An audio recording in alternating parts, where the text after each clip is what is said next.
I admit that in the past I've been a nasty. They weren't kidding when they called me, well, a witch. But you'll find that nowadays I've mended all my ways, repented, seen the light. Hello! Today it is Top 10 Wednesday, and as the title says, I am talking about my favorite antagonists. That's right, my villains. The villains that you love to hate, and you want to read their deaths, and yet at the same time, they make the book even better, and if they weren't so evil, it wouldn't be so good, and it's just... yeah. So I have some villains that I really loved to read, and I have some villains that all I want is their deaths, both of which makes them great villains. Now these don't include anti-heroes. Anti-heroes are a separate video. I'm going to be doing that sometime soon. Let's get started. In the number 10 spot, this is a spoiler. If you have not read up to about volume 15 of Bleach, that's chapter 130 or so, mute this or go to number 9. Aizen in Bleach by Tite Kubo.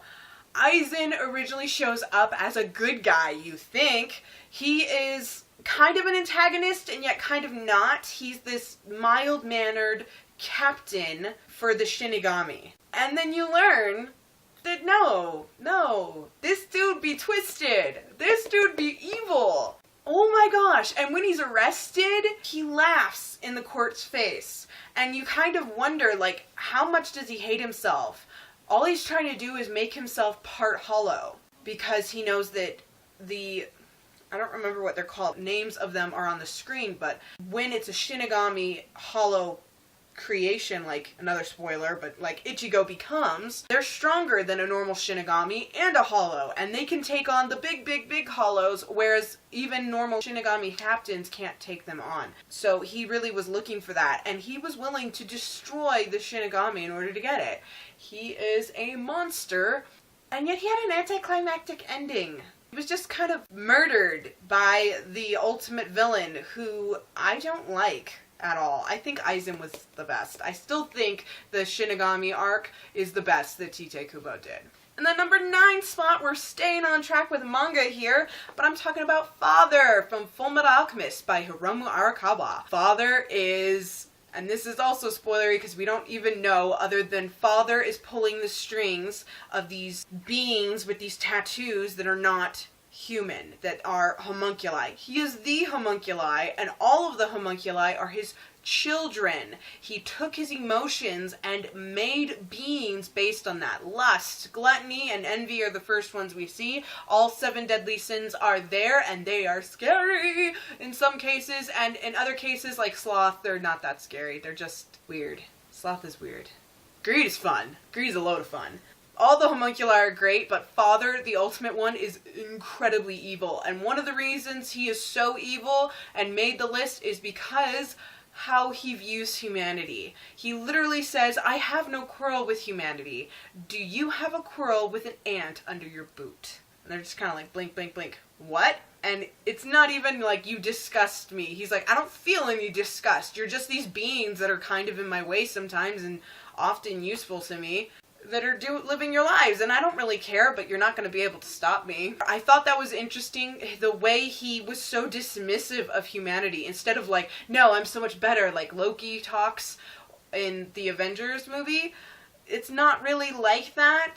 It seems like it's that same kind of attitude, but Loki is making himself seem bigger because he has low self-esteem, as we know from Thor, whereas Father, no, he really doesn't care about humanity. They're just these beings living their lives and get in his way, and so he'll just kill them. And the number 8 spot, I had to bring her in. Winnowill from ElfQuest by Wendy and Richard Peeney. Winnowill is an elf, and at first we see elves versus humans, and not all humans are bad. With Winnowill we learn, no, the elves are pretty naive. Not all elves are good.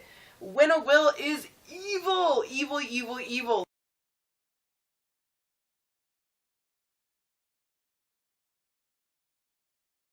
She first has sex with a troll and has a half-troll baby. When she realized what she did, she tortured and just murdered her mate, the father of her child, and then tormented her child and drove him insane. Lovely Lita fixes that, thank goodness. She controlled and enslaved all the elves of Blue Mountain, and even after she died, as a wraith-like creature, she continues to plague them. She's ageless, so as long as something doesn't kill her, they could contain her in her body and she could be beaten. But when she became a wraith, they were like, oh great. And then Rayek took her wraith form into himself and keeps her locked in his head, and he can't sleep. He can barely eat, and he is constantly fighting Winnowill every second of every day for who knows how many years until Final Quest starts. And we're gonna bring in Rayek and find out what happened, but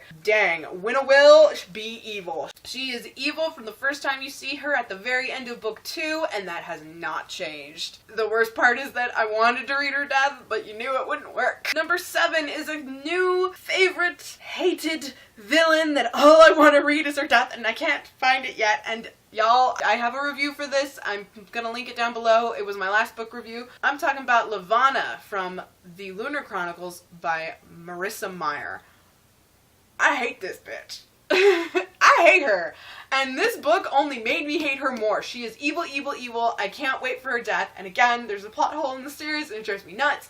I will link this, and I will link my Cinder book reviews down below where I rage about the plot hole that it's a bad plot hole. I hate Levana. I can't wait to read her death because she's such a manipulative monster. She really thinks I'm such a great person. She's in her own little world and doesn't perceive reality accurately.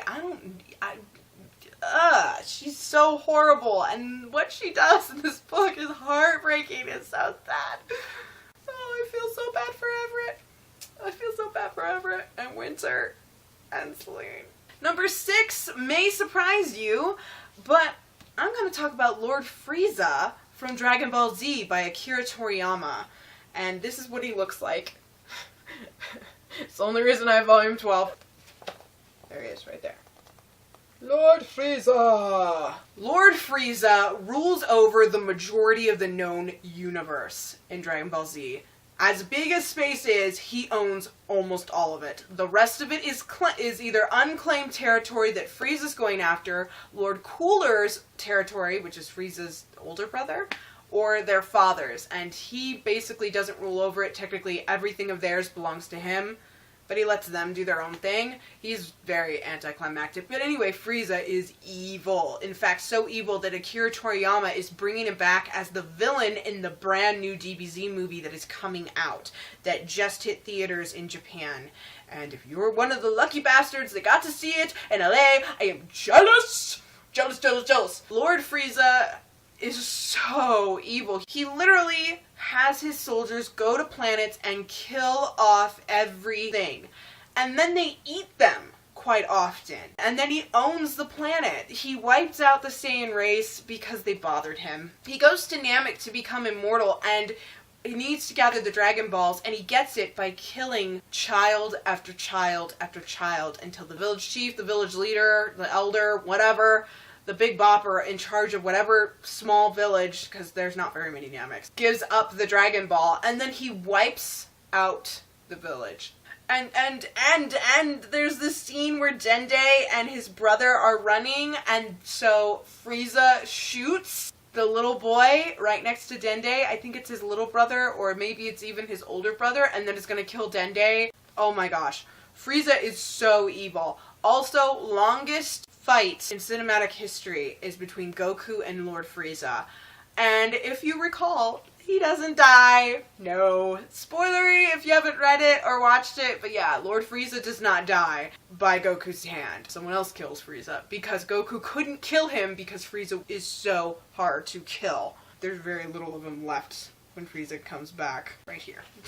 Same volume! He dies and then comes back from the dead. Yeah. But yeah, Frieza definitely had to make the list. He is the best of the villains of Dragon Ball Z. Number 5 is the only double on this list because you can't talk about one without the other, and it's from one of my favorite series, Hikata and Dorothea from The Black Jewels by Anne Bishop. You want to talk about evil? Dorothea is so evil in the realm of Terrell where she lives, and it's a whole realm, so I don't know if that's a whole planet or a continent or what. There's no maps. There should be maps. Why isn't there maps, Anne Bishop? Why isn't there maps, Anne Bishop? We need maps. There's 3 realms, and Dorothea rules an entire realm. And there is no land, no being in that realm of Terrell that is not touched by her evil. Either as a victim or being tainted, as they call it. She taints the land. She destroys the relationship between people. They're very strong about male and female casting. That's what's called, the female cast and the male cast, or genders. She destroys the relationship between the genders. She destroys the relationship between regular people and the Black Widows. And the Black Widows are incredibly powerful, and that's why she destroys them. Because it's easier to manipulate them. She wipes out all of the higher level queens and puts in her own little bobblehead puppets. And everything that she does is something she learned from Hikata. And Hikata's greatest feat of pure evil was when she gave birth to a child, couldn't manipulate the father of said child, Saiton, one of the 3 main male characters, so she cuts the baby up, her own child. It's no wonder that Dorothea rapes her own son, because she was raised by Hikata, basically. They are so evil. All I wanted to do from hearing about Dorothea, at the very first time I heard about her, was read her death. Same time. And Dorothea's death is incredibly painful. And Hikata, she loses everything before the end. Number 4 has to make this list. It is one of the most hated villains of all time. Most hated on this list. Umbrage. Professor Dolores Umbridge from Harry Potter by J.K. Rowling. Harry Potter and the Order of the Phoenix is when we see her. Never do we read about Umbrage's death. Never. And it's so frustrating. I saw this post on Tumblr. I doubt I'll find it. If I can, I'll link it down below, but don't be surprised if I can't. But I saw this post on Tumblr about how the reason everyone hates her is because everyone has had a teacher that they hated as much as Umbrage. And I have had quite a few teachers that I hated as much as Umbrage. The reason it's even worse is because she is your least favorite teacher times 100. She is racist against any being that isn't human. Part humans are subhumans to her, and she treats them like dirt. She tortures her students and thinks it's fun. Then, in Volume 7, when Voldemort takes over, she tortures innocent people, and she steals wands from people and has them locked up. Under Voldemort, she just blossoms into this monster. On her office, she is watching her people below her using Moody's eye. She is evil, and we don't get to read her death, ever. In fact, we know what happens. J.K. Rowling has come out. No, she just spends the rest of her life in Azkaban, which isn't run by Dementors. Death! I wanted her death! Now we're into the big 3. These ones should make the top 3, always. Number 3, Darth Vader. How could he not make it? Anakin Skywalker has a victim complex and hero complex to the max. He is this hero in his own mind. I'm saving the galaxy and protecting my wife. And then he loses everything in Revenge of the Sith.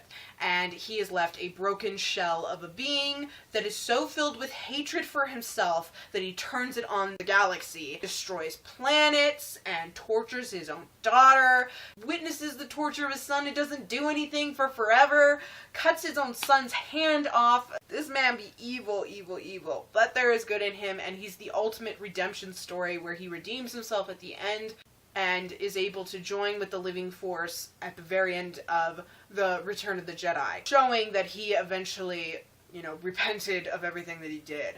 But that he killed little kids, y'all. He's a villain. He's a villain. He had to make the top 3. It's Darth Vader. I mean, he's so iconic. And the number 2 spot, this was originally number 3, but no, he's got to be number 2. Morgoth. Or Melkor. Renamed Morgoth. In Middle-earth, Morgoth is the bringer of evil. He is its creator. The reason Sauron isn't on here, and the reason Smaug isn't on here, is because he created them. And Smaug, for the record, is the smallest dragon in Middle-earth history. He is about the size of the toe of Encalagon, who crushed the fortress of Morgoth the size of Mordor with his butt when he fell. He is the devil, basically. He created Ungoliant, the great spider that Shelob also is a tiny, tiny, tiny fraction of. Nasty-ass Shelob that Sam injured but couldn't kill. Yeah, Shelob is a baby compared to Ungoliant. Novels and Nonsense talked about how she found out in The Children of Húrin, and that's one of the many, many things that he's done. Húrin was the greatest man ever in history.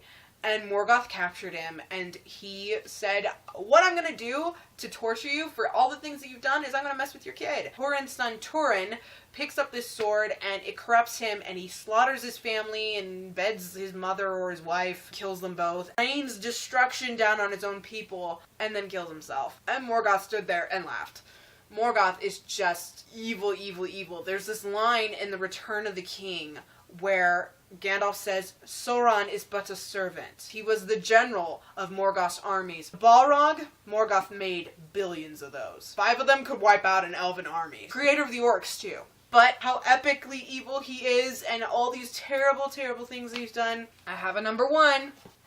Joker. From Batman in the DC universe by various creators. Joker is a twisted, sadistic clown that will cut you into pieces and laugh. And then makes the audience laugh. I really want him dead. I hope he's dead, and yet at the same time I don't hope he's dead. Because I love him, and he's so twisted and evil. And the Joker, oh my gosh, Injustice Gods Among Us, he manages to corrupt the uncorruptible. He turns Superman evil. Joker is so, so terrible. And yet even in one of the saddest storylines ever, where he kills the second Robin, Jason Todd, he beats him almost to death with a crowbar and then blows him up.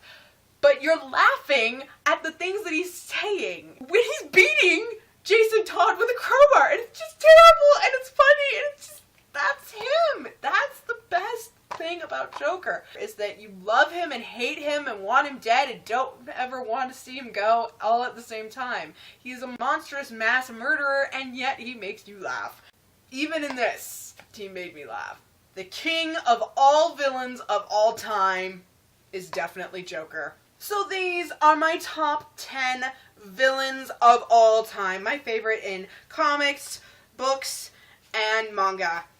Thank you guys so much for watching. Please give this video a thumbs up if you enjoyed it. Subscribe to see more. Every Friday is a book review, and every first and third Wednesdays of the month is my Top 10 Wednesdays. Good luck with your reading, and I hope you can find some villains that you really hate and you really love all at the same time, and I'll see you in the next video.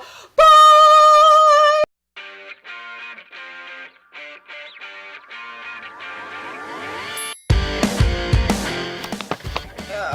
Whew. Blinded by the light. It's not too cockeyed, you're slightly diagonal. That's chapter... It's Winnowill from Elf... Bleh. Falls all over. From Elf... I almost said Full Metal Alchemist again. And the number 8 spot is Winnowill from ElfQuest by Wendy and Rick... I'm a little goofy. I'm kind of stressed and kind of not stressed because I got a job and my life's going to change for the better, and yet I'm also out of money for a while. Alright, so if I seem a little out of it, that would be why. Winnowill! You can do this, Lori. You can talk about Winnowill. You know Winnowill very well. She's immortal, so if she... So long as something doesn't kill her, she's... Well, she's not immortal. She was evil from the first time you see her at the end of book 2. Blech, by Marissa Meyer. I was gonna say Marissa Marr. Melissa Marr and Marissa Meyer. I get them confused. Blech. Village Chief. The Village Chief. Yeah. I'm sorry if you heard that. That was my stomach growling. But the problem... I didn't realize the inside of this flap was colored. Sorry. These are brand new. I haven't really cracked them open much. Just to flip through them. But anyway, where Turin was... I gotta turn this around now. Do your job now. see if I can do it. That's that. I didn't drop anything. Hey!